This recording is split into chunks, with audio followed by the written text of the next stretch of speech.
She didn't leave the first time she felt unloved, or the second, or the 10th.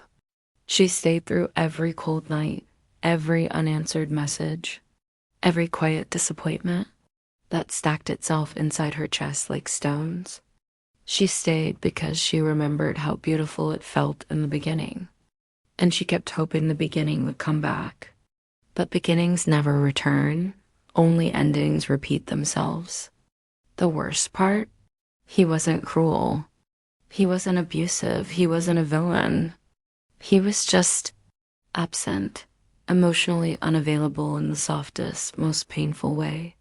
The kind of man who doesn't hurt you violently.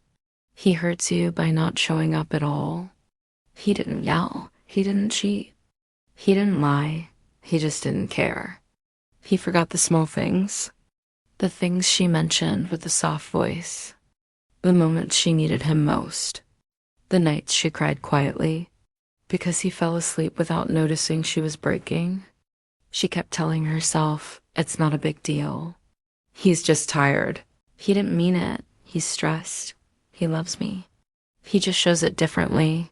And that was the lie that destroyed her.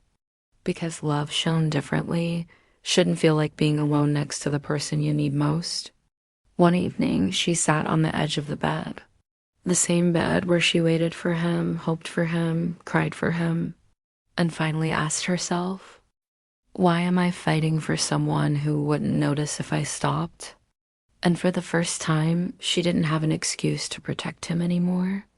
She realized she was trying to love a ghost, a man who was physically present, but emotionally gone.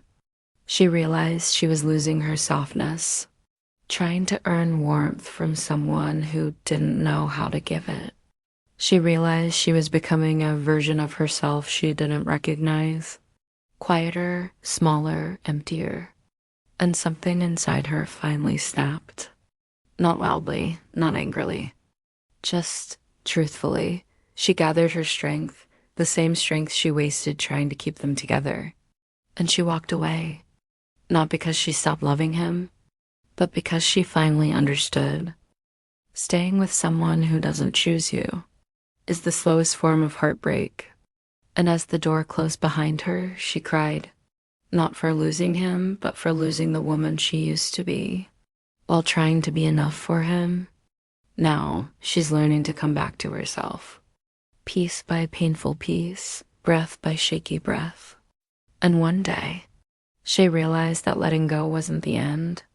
It was the beginning of finally choosing a love that feels like being seen,